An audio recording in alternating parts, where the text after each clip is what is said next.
Meditando, hermanos, en el texto que tenemos aquí en Primera de Pedro, recordaba, hermanos, un suceso cuando Jesucristo estaba predicando aquí en la tierra.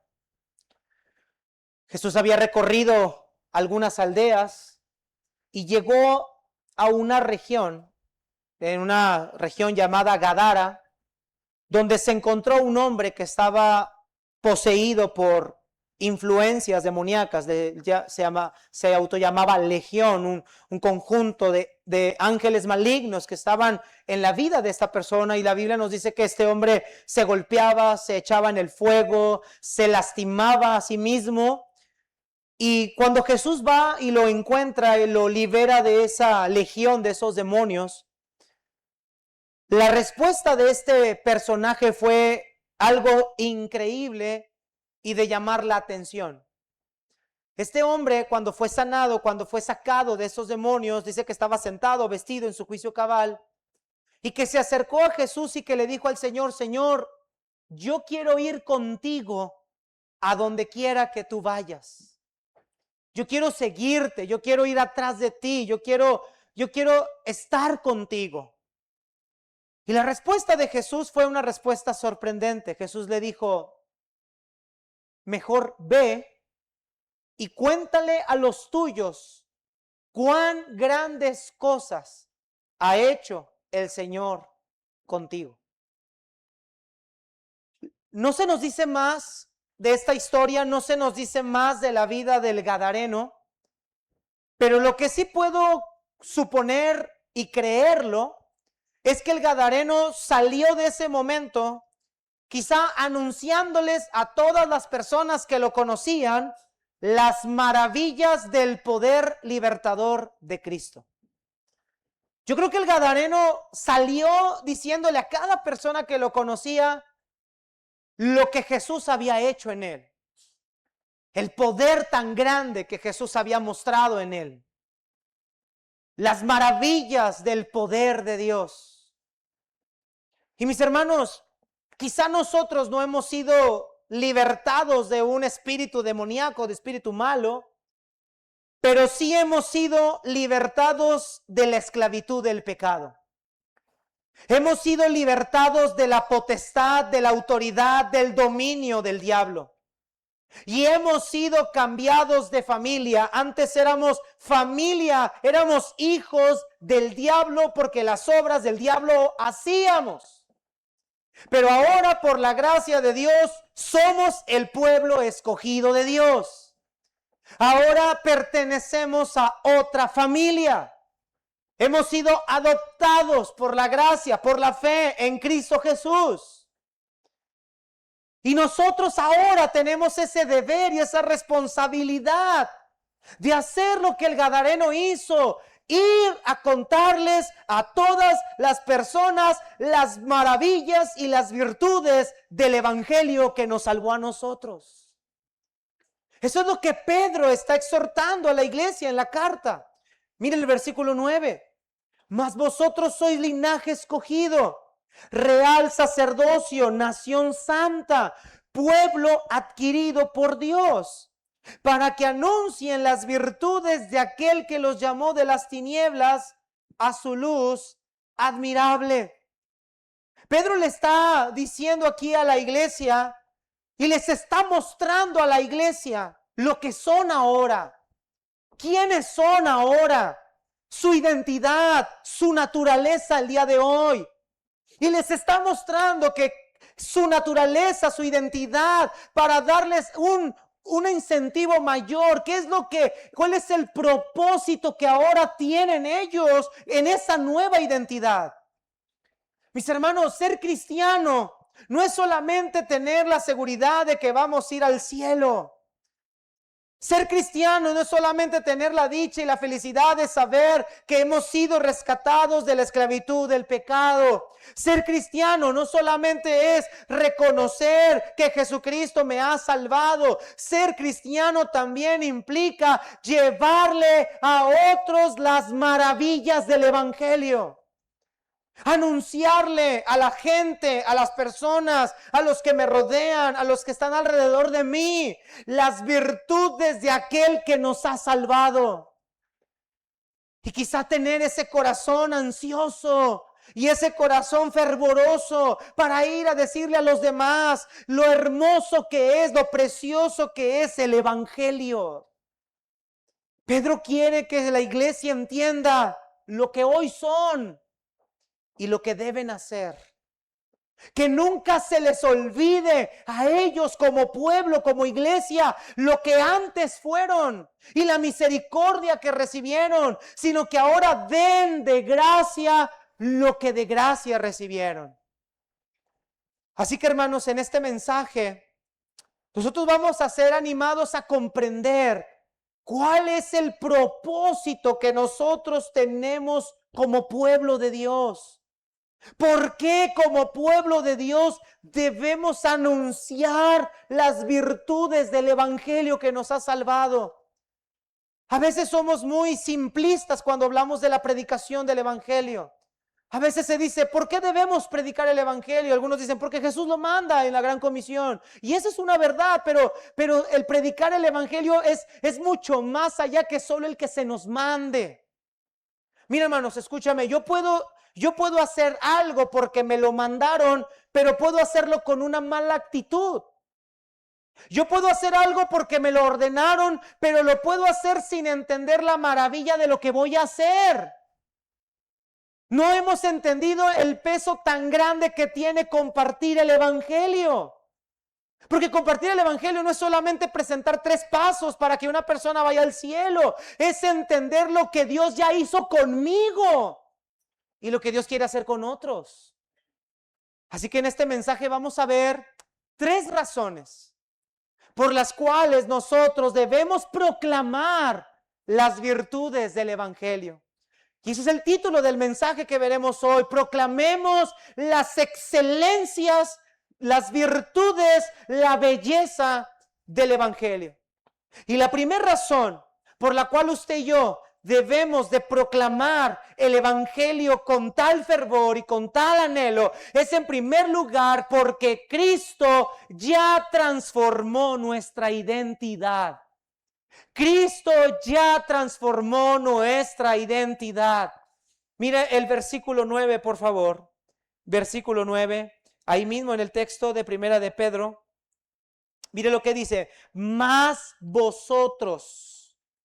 ¿Sí está viendo eso, hermanos? Más vosotros sois, ustedes son. Ahora, en la Biblia, en la Reina Valera dice más vosotros, pero me gusta mucho cómo hace la connotación, la conjunción en la Biblia Las Américas. La Nueva Biblia Las Américas nos dice, pero ustedes, más ustedes. Y hermanos, en este aspecto es que el apóstol Pedro venía hablando acerca de algo que ellos querían que comprendieran. Pedro dice, pero ustedes son, y empieza a describir lo que ellos son. Ahora, Pedro viene conectando, viene hablando de algo, hermanos. Y esto lo encontramos en el versículo número 4, capítulo 2, versículo 4. Pedro viene hablando, haciendo una distinción entre el pueblo de Dios y alguien y otros que no son del pueblo de Dios. Rápidamente, hermanos, ahí en Primera de Pedro 2:4. Dice, acérquense a él, piedra viva, desechada ciertamente por los hombres, mas para Dios escogida y preciosa. Ustedes también, como piedras vivas, sean edificados como casa espiritual y sacerdocio santo, para ofrecer sacrificios espirituales aceptables a Dios por medio de Jesucristo. Por lo cual también contiene la escritura, he aquí pongo en Sión la principal piedra del ángulo, escogida y preciosa, y el que creyere en él no será avergonzado.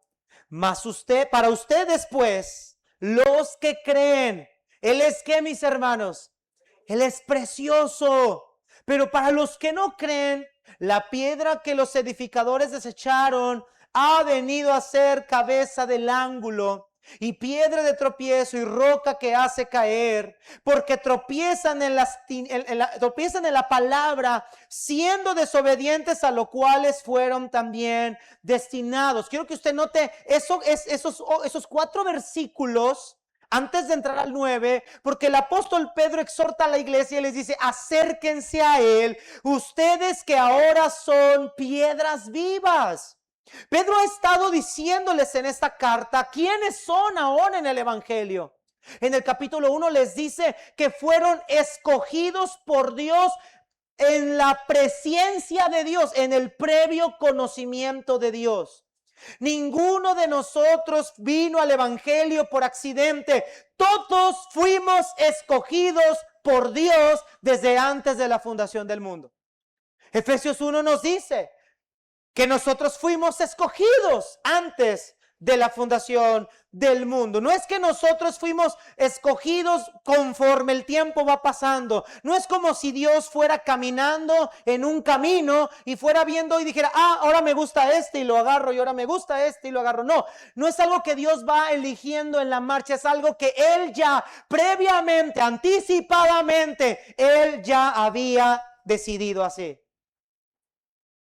Y dice el apóstol Pedro entonces: acérquense a Él. Él es la piedra viva, Él es la piedra angular, Él es el fundamento sobre el cual ustedes están establecidos. Vean lo que dice el apóstol Pedro: para ustedes que creen, Él es precioso. Dice la Nueva Biblia de las Américas: este precioso valor es pues para ustedes los que creen. Es decir, para nosotros Cristo es valioso.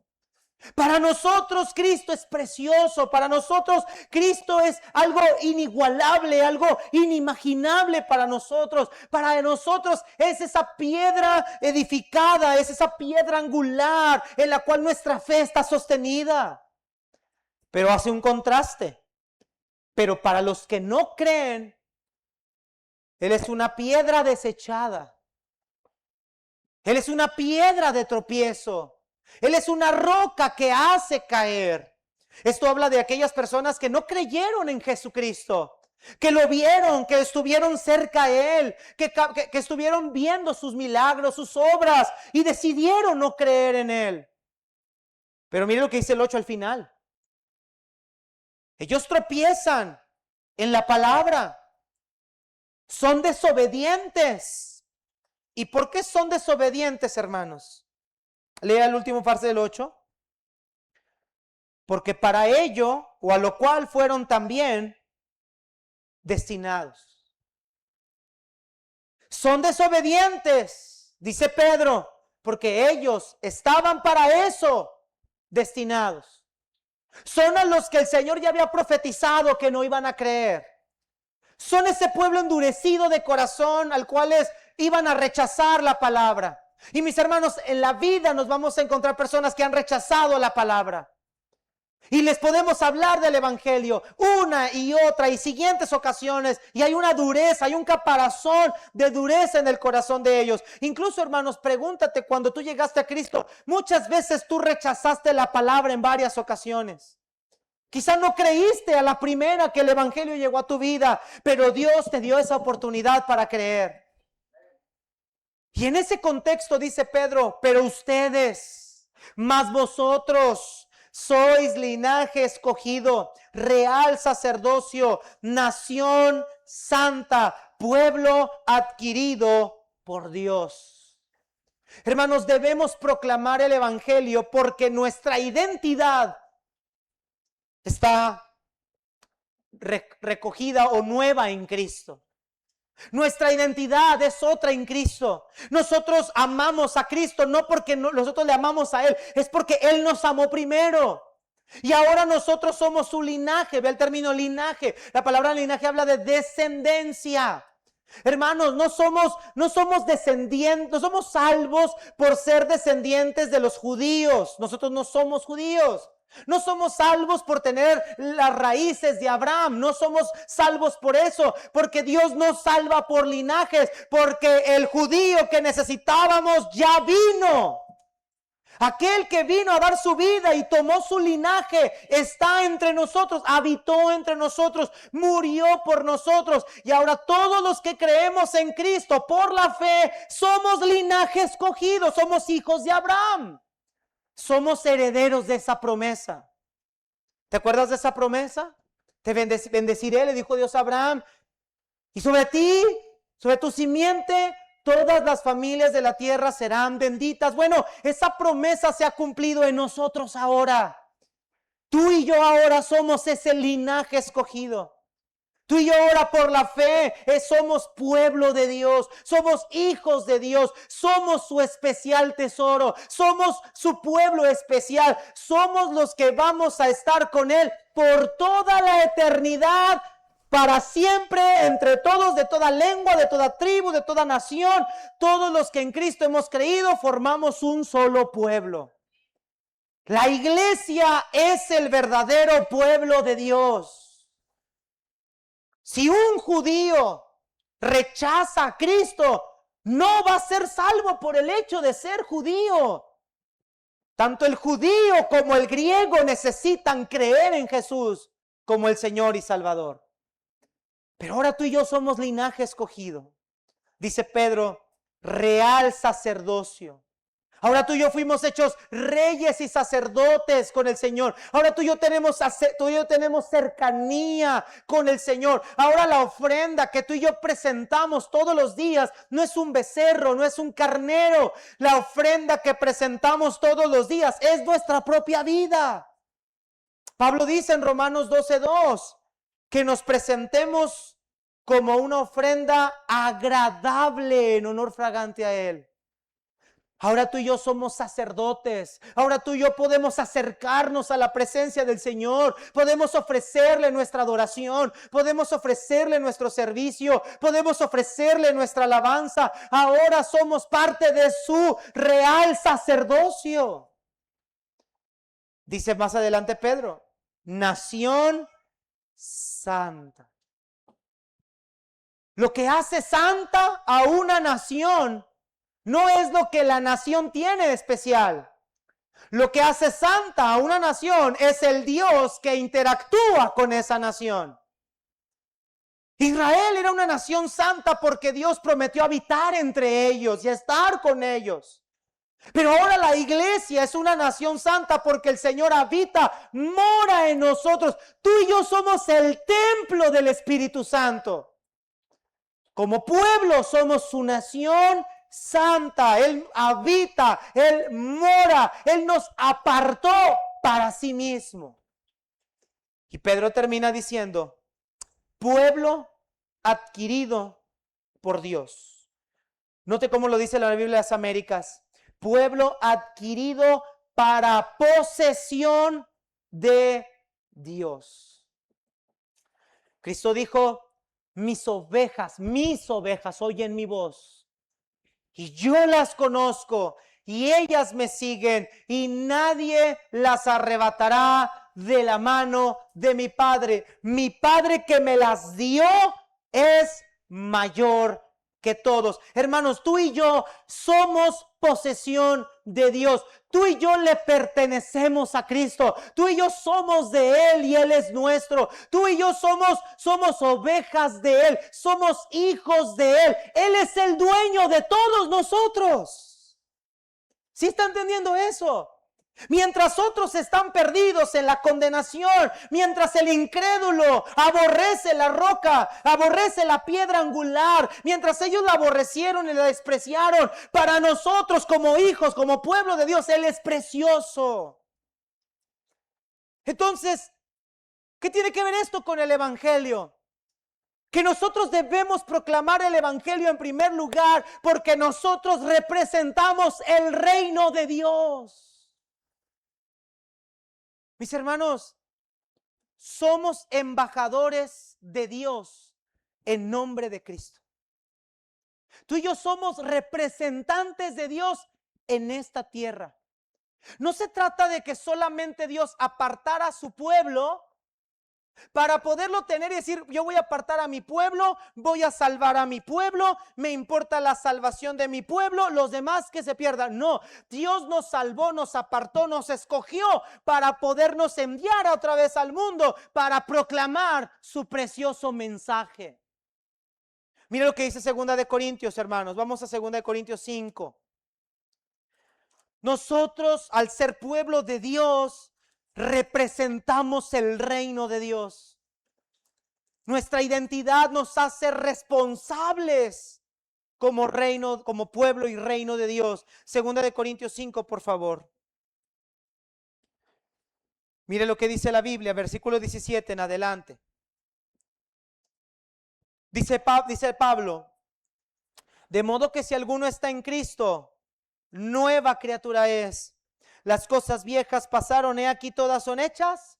Note que primeramente Pablo empieza hablando otra vez de que quien está en Cristo es una nueva criatura. Está volviendo a definir su identidad. ¿Sí está viendo eso? Versículo 18. Y todo esto, este nuevo nacimiento, proviene de Dios.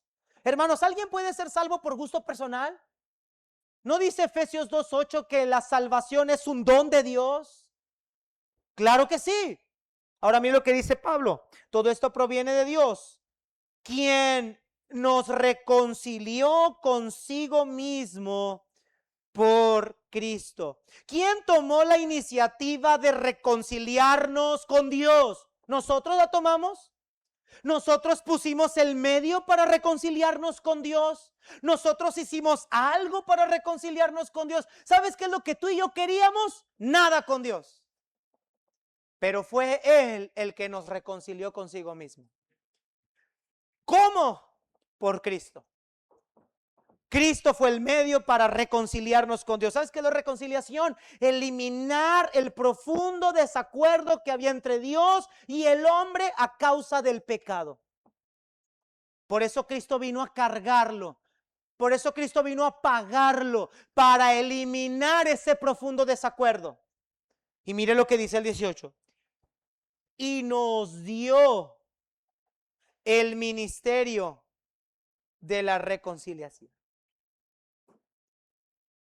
La palabra griega es, donde dice nos dio, hay una palabra que traduce como nos encargó. Si entendemos lo que es esa, si entendemos esa palabra, ¿verdad? Nos encargó. Es lo mismo que hacemos cuando decimos, hermano, ahorita vengo, voy a salir, pero te encargo mi coche. ¿Qué estoy haciendo yo con esa persona? Primero le estoy diciendo, ese es mi coche. Pero mientras yo no estoy, mientras yo estoy fuera, tú eres responsable de mi coche. Tú por manejarlo, por tenerlo, no es tu coche, es mi coche. Y estás consciente de que estás usando, manejando, estás trabajando algo que no te pertenece. Hermanos, el ministerio de la reconciliación no nos pertenece, el evangelio le pertenece a Dios y tú y yo somos simple y sencillamente representantes de ello. Mira el 19, que Dios estaba en Cristo reconciliando consigo al mundo. Este es el ministerio de la reconciliación. No tomándoles en cuenta a los hombres sus pecados. Mira otra vez el término, nos encargó a nosotros la palabra de reconciliación. Por eso, así que, por tanto, ustedes son embajadores, representantes de Cristo, como si Dios rogara por medio de ustedes. Les rogamos en el nombre de Cristo, reconcíliense con Dios. Cuando tú y yo vamos a la calle proclamando el evangelio, vamos diciéndole a la gente como si Dios estuviera rogando a través de nosotros y le vamos diciendo a la gente, reconcíliate conmigo. No con nosotros físicamente, sino con Él. Reconcíliate con Dios, reconcíliate con el Salvador. Es Dios hablándole a la gente a través de su pueblo. Por eso usa el término embajadores. Porque un embajador es un representante de una nación. Mis hermanos, tú y yo somos representantes del reino de los cielos. Y tú y yo cada vez que vamos a predicar el evangelio, ¿sabes qué le decimos a la gente? Lo que nunca vas a escuchar de Estados Unidos. Vengan a mi nación y habiten en ella para siempre. Tú nunca vas a Tú nunca vas a escuchar a ningún embajador de Estados Unidos abriendo una noticia que le diga a todo el mundo: vengan a mi nación, les voy a regalar la visa para que habiten conmigo. No, ellos nunca, al contrario, quieren quitártelas. Pero Dios se presenta delante de nosotros diciéndole al pecador: vengan a mi reino, a mi nación. Yo les entrego salvación porque yo pagué el medio para que entren. Ese medio fue Cristo. Y tú y yo, como representantes del reino de los cielos, vamos anunciándole a la gente lo que Dios quiere: que todos los hombres sean salvos y vengan al conocimiento de la verdad. Por esa razón, tú y yo debemos proclamar el evangelio, porque somos miembros del reino de Dios, somos miembros del gabinete de Dios. Tú y yo representamos su reino, y este encargo de predicar el evangelio, Dios nos lo encargó a nosotros. No se lo encargó a los ángeles, no se lo encargó a otro grupo, se lo encargó a quienes Él salvó, a quienes no eran pueblo, pero ahora son pueblo. Hermanos, ¿cuánto tiempo has pasado sin hablarle a una persona de Jesús? ¿Cuánto tiempo tienes que no le hablas a una persona del evangelio? Y no me estoy refiriendo a solamente el hecho de ir y salir a predicar el evangelio como lo hacemos como iglesia. No, me estoy refiriendo aún en el Uber, en tu trabajo, en la escuela, donde te encuentras con tus vecinos, con tus amigos, con tus parientes. ¿Cuánto tiempo tienes que no le hablas a alguien del evangelio? Tú eres un representante de Dios. Tú sabes cómo una persona pueda ir al cielo y has decidido quedarte callado. Tú y yo no somos responsables de que la gente se salve. Tú y yo somos responsables de que la gente sepa que hay una esperanza. Porque la salvación es del Señor, esa no es de nosotros. Al ser tú y yo pueblo de Dios, tenemos una gran responsabilidad. Entonces, ¿por qué debemos anunciar las virtudes del evangelio? En primer lugar, porque para eso Dios nos compró. Fuimos adquiridos para su posesión. En segundo lugar, regresemos a nuestro texto, 1 de Pedro 2:9. Mas vosotros son el linaje escogido, real sacerdocio, nación santa, pueblo adquirido por Dios. Nota eso, dice: ¿para qué? ¿Para qué? Con el propósito de, a fin de. ¿Y cuál es el propósito? Para que anuncien las virtudes de aquel que los llamó de las tinieblas a su luz admirable. Debemos de proclamar el evangelio, no solo por nuestra identidad, sino porque esa fue la razón de nuestra elección. Proclamar el evangelio fue la razón de nuestra elección. Y te lo voy a demostrar desde que Jesús comenzó a estar en la tierra. Cuando Jesús habitó en la tierra, ¿escogió cuántos apóstoles o discípulos? ¿Él los escogió o ellos escogieron a Jesús? Él los escogió.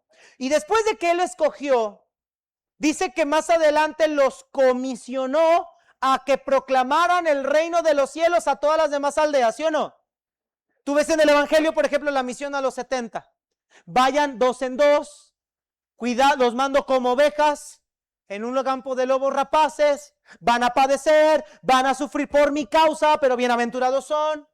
¿Estás viendo eso? Él escogió 12 personas, no para que esas 12 personas fueran salvas única y exclusivamente. Él escogió 12 personas para que llevaran el evangelio del reino de los cielos a cada rincón de este mundo. ¿Estás entendiendo eso? Muchos malentienden la elección, porque muchos piensan que la elección es Dios escoge unos sí y otros no, porque sí. No, Dios no escoge unos sí y otros no. Dios escoge a su pueblo, a su iglesia, con el propósito de que ellos vayan y anuncien a estos otros que no conocen. Ese es el propósito de la elección. El propósito de la elección no es solamente separar, es simplemente que ellos también representen el reino de los cielos, que venga el reino de los cielos a esta tierra. ¿Y cómo iba a venir el reino de los cielos a esta tierra? A través de esos 12 que el Señor comisionó.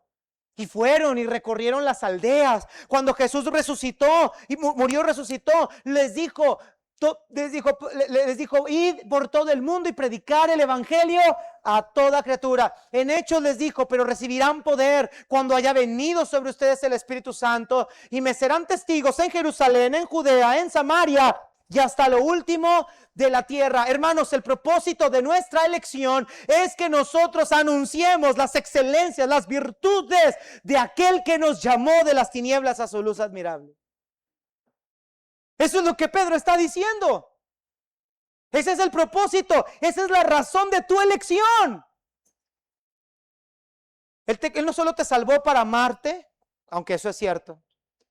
Él no solo te salvó para perdonarte, aunque eso es cierto. Él no solo te salvó para que habitaras con Él permanentemente, eso también es cierto. Él te salvó también para que fueras y le hablaras a otros de la majestad y la gloria de aquel que salva.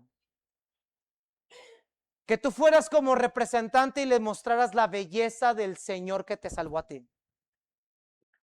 Era lo mismo que Jesús le había dicho al endemoniado gadareno: ve y cuenta cuán grandes cosas ha hecho Dios contigo. Ve y cuenta cuán maravilloso, cuán hermoso, cuán precioso es Jesús y lo que Él puede hacer. Hermanos, el Señor nos sacó de las tinieblas, nos sacó de una vida depravada, nos sacó de una vida que estaba completamente destruida y nos trajo a su luz. Y ahora nos corresponde a nosotros decirle a otras personas: hey, no importa qué tan oscuro estés, no importa qué tan sucio estés, hay un manantial, hay un raudal que puede limpiar tu mal, y ese es la sangre de Cristo. Para eso estamos nosotros, iglesia. Para nosotros anunciar las virtudes. Y esta es una de las cosas que hoy en día, lamentablemente, hoy la iglesia está dejando de hacer. Y no me malentienda, yo no me estoy refiriendo a métodos. Yo no estoy enfatizando métodos.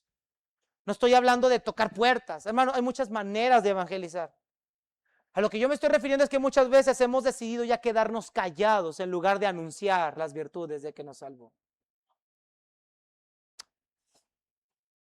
Yo conozco gente en Torreón, no sé cómo le dicen aquí, pero en Torreón, en la tierra que fluye leche y miel, donde los ojos de Dios están siempre puestos, tenemos una palabra. No sé si en Juárez aquí la usen o sea muy común, pero nosotros a la gente que hace mucho alarde de las cosas que le pasan, nosotros le decimos mitotero. No sé cómo le digan aquí, si en Juárez aquí le digan lo mismo, o sea, una mala palabra aquí.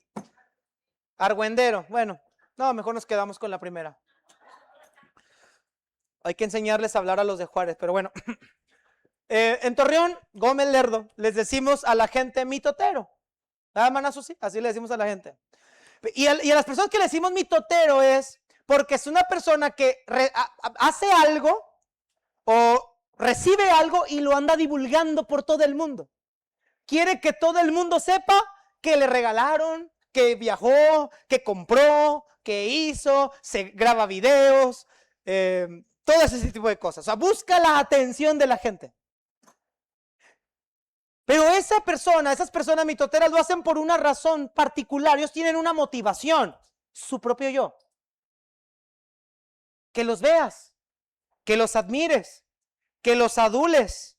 Quieren presumir, quieren mostrarse grandes delante de ti. Mi hermano querido, tú y yo deberíamos de ser una especie de mitoteros del evangelio, y nuestra motivación no es la grandeza nuestra motivación es la grandeza del reino de los cielos, porque qué hermoso es el reino de los cielos. Para nosotros anunciar el evangelio debería de ser la noticia más hermosa de todas las noticias que pueda haber, que no cansemos ni cesemos de decirle a la gente que hay un Dios que salva.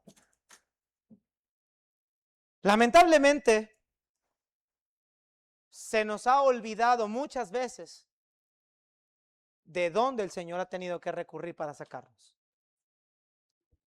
Y eso nos lleva a nuestro tercer y último punto, versículo 10. La tercera razón por la cual tú y yo debemos de anunciar las virtudes, las excelencias del Evangelio.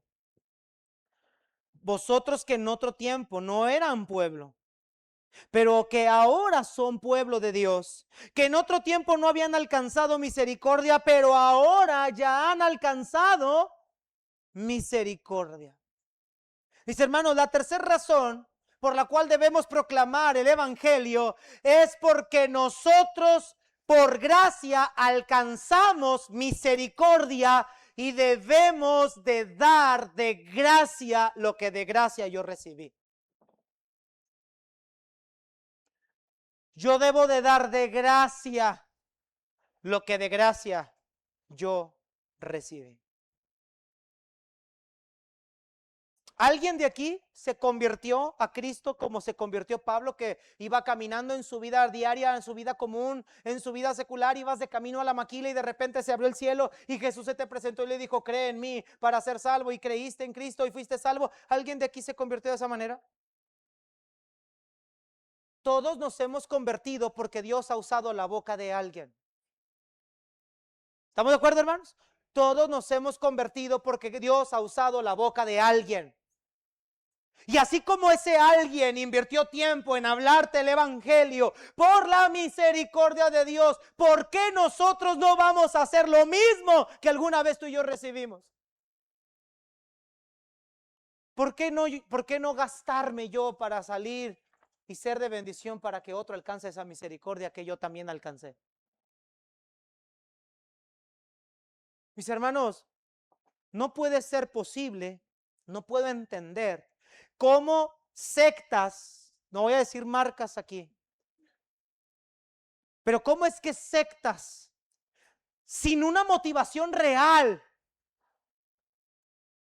sin una identidad real, porque siguen perdidos, sin un propósito real, sin un experimento de una vida transformada real, tengan la motivación de ir a llevar una mentira. ¿Cómo es posible que el pueblo de Dios que ha experimentado la salvación no pueda compartir esa excelente noticia con otros? ¿Cómo es posible? Decía alguien por ahí, llevan la mentira y te la cuentan como si fuera la gran verdad. Y tú y yo tenemos la gran verdad y nos quedamos callados como si fuera una mentira. Como si dudáramos de lo que hacemos. Yo te pregunto, hermano, ¿en cuántas personas, en cuántas vidas tú has invertido? Acompáñame rápido a Mateo 28, por favor. Y quiero terminar con algunas aplicaciones para ti en base a esto que acabamos de aprender hoy. Mateo 28, hermanos. Mateo 28. Pastor, ¿por qué me preguntas que en cuántas vidas yo he invertido? Quiero que veas Mateo 28, ¿por qué te lo estoy preguntando?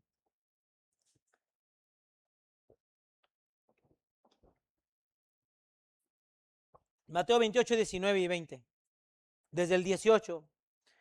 Y Jesús se acercó y les habló diciendo, toda potestad me es dada en el cielo y en la tierra. Por tanto, id y haced discípulos a todas las naciones, bautizándolos en el nombre del Padre, del Hijo y del Espíritu Santo, enseñándoles que guarden todas las cosas que os he mandado. Y aquí yo estoy con vosotros todos los días hasta el fin del mundo. Amén. Este mandamiento de ir y hacer discípulos no es un mandamiento que Jesús se lo dio única y exclusivamente al pastor de la iglesia. De hecho, quiero que veas que el verbo imperativo se encuentra en el verbo hacer discípulos. Hermanos, hacer discípulos no es solamente ir a repartir folletos. Eso no es hacer discípulos. Eso se llama propaganda. Hacer discípulos es que yo pueda tener la facultad de enseñarle a una persona el evangelio, y cuando esa persona crea el evangelio, mi trabajo no ha terminado. Yo tengo que seguir enseñándole los principios del evangelio para que los guarde. Eso dice el verso 20. Enséñales que guarden todas las cosas que os he mandado, que se bauticen, que esas personas en las cuales yo estoy trabajando puedan un día identificarse como personas salvas por la gracia de Dios. Que verdaderamente puedan identificarse como personas que salieron de las tinieblas para venir a la luz admirable. Y yo te pregunto nuevamente, ¿en cuántas vidas a lo largo de tu existencia como cristiano, en cuántas vidas tú has invertido? Porque yo aquí en la iglesia, yo no veo mucha gente que tú hayas traído. Y no estamos hablando de rellenar números con un método político, de regalar cosas. Estoy hablando de que tú te gastaste tu saliva, tu tiempo, tus recursos para estar semana a semana o día a día enseñándole a esa persona a crecer en su fe, a dar testimonio del evangelio, proceso de santificación progresiva, crecimiento espiritual, y luego lo dejaste volar para que él solito empezara a reproducir a otros más. ¿En cuántas personas tú has invertido eso? Si no queremos ni salir a regalar un folleto, ¿seremos capaces de invertir en otras vidas? ¿Y sabe por qué pasa eso, hermanos? Porque estamos bien llenos de nosotros mismos. No tengo tiempo, no tengo dinero, no tengo ganas, estoy cansado, mis hijos. Siempre estamos anteponiendo las cosas que para mí son primero. Pero ¿en cuántas personas verdaderamente tú les has dejado la marca del evangelio y les estás enseñando cómo es la vida cristiana? ¿Sabes a qué estamos acostumbrados a qué esta iglesia estaba acostumbrada y a qué están acostumbradas muchas de estas iglesias? A que el pastor lo haga todo. Pastor, ya gané un alma, ¿cuándo lo va a ir a visitar y lo va a ir a discipular? Y cuando la gente me dice, pastor, ya gané un alma para que usted vaya y lo disipule, yo me pregunto, ¿y tú qué vas a hacer? No, pues es que el pastor para eso está, porque para eso le pagan. Hermanos, el pastor no está para discipular a toda la gente que se encuentra. El pastor tiene que hacer discípulos, ¿sí? Pero no para ser los discípulos de los demás, sino para colaborar con su iglesia, con ustedes, a que cada uno de nosotros en nuestras trincheras, al mismo tiempo, estemos haciendo discípulos no para que la iglesia se llene. Escucha lo que voy a decir. No para que la iglesia se llene, para que el reino de los cielos se llene. Porque nuestro propósito no es que se llene el edificio. Nuestro propósito es que se llene el cielo. ¿Estás entendiendo eso, iglesia, hermanos? Nosotros tenemos tiempos de ganancias de almas, como iglesia, de salir tal día, tal hora a predicar, a tocar puertas, porque es un método, pero no es el método único e infalible, hay muchos otros más. No importa el método, métodos cambian, verdad bíblica no cambia. La verdad bíblica habla del evangelio. El método que tú quieras usar, solo predica el evangelio, haz discípulos y el resultado se va a ver. Pero abrimos este tiempo para invitarlos con nosotros. Vamos. Si no sabes cómo hacerlo, vamos. ¿Cuántos de ustedes lo están haciendo? Hay unos que dicen, yo predico en mi trabajo. Bueno, si tú estás trabajando en un cubículo donde solo tienes 11 compañeros, pues yo creo que Cristo no murió solo por los 11 compañeros. Porque hay mucha gente que dice, es que yo predico en mi trabajo. Sí, pero en tu trabajo nada más hay un límite de personas, ¿y las demás? Por eso tenemos la herramienta de tocar puertas, porque conocemos otras personas. O ir a un hospital, o ir a una cárcel, o ir a cierto lugar, porque son gente que a lo mejor no vamos a tener acceso en nuestro día a día. En mi caso, por ejemplo, yo que a veces manejo de Uber, yo tengo acceso a muchas personas todos los días, todo el tiempo. Y gloria a Dios por eso, pero no por eso dejo de ir los martes a testificar con mis hermanos como iglesia. Porque yo deseo y anhelo en mi corazón que el evangelio siempre esté en mi boca para compartirlo. Porque cómo me voy a quedar callado de tan grande amor como cantamos ahorita. Nuestra petición mayor, iglesia, debería ser: Señor, venga tu reino. Esa debería ser nuestra petición más grande. Señor, venga tu reino. Venga tu reino. Que tu reino alcance a mis hijos, a mis hermanos, a mis papás, a mi gente que no te conoce. Que tu reino alcance a todos. Concluyo con esto más. Predicar el evangelio es un sacrificio. ¿Por qué es un sacrificio? Porque cuesta. ¿Qué cuesta? Todo. Cansancio físico, trabajo, estudio, dinero, tiempo, familia. Pero yo quiero concluir con este argumento para ti, a ti que no te gusta sacrificarte en nada. Si Cristo no hubiera sacrificado todo, tú y yo no estaríamos aquí ahorita. Si Cristo hubiera escatimado un poco de su sangre, o su ida a la cruz, o su tiempo, tú y yo no estaríamos aquí ahorita. Si Cristo, que es el Dios del cielo, el creador del cielo y de la tierra, el que no necesita nada de ti ni de mí porque Él es autosuficiente, si Él siendo Dios dio todo por el evangelio, ¿por qué no lo tengo de dar yo? Si yo soy muchísimo menor de lo que Él es. Si Él, que es el Rey del cielo, lo dio todo, ¿por qué no lo podría hacer yo, siendo nada? Si Él lo dio todo y me dio a mí todo, porque te lo dio todo, hermano. Tú hoy cantas que vas a ir al cielo porque por la gracia de Dios, Él te dio todo lo que tú podías necesitar. Si Él te dio todo y te llenó, y te dio un linaje, te hizo una nueva criatura, te incluyó en su familia, perdonó tus pecados, te va a llevar a la gloria eterna, ha transformado tu vida. Si Él te dio todo, ¿por qué tú no le vas a dar lo único que tienes, que es tu propia vida?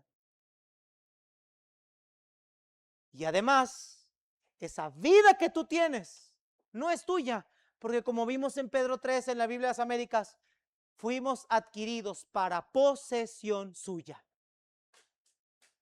Así que no te mandas tú solo, no te perteneces a ti mismo, tú y yo le pertenecemos a Dios. Iglesia, fuimos salvados y escogidos para anunciar las virtudes del que nos salvó, del que nos llamó de las tinieblas a su luz admirable. Y voy a terminar con esta frase que escuchamos en la conferencia donde estuvimos estos días. Fuimos bendecidos para ser de bendición. Padre, gracias por tu palabra.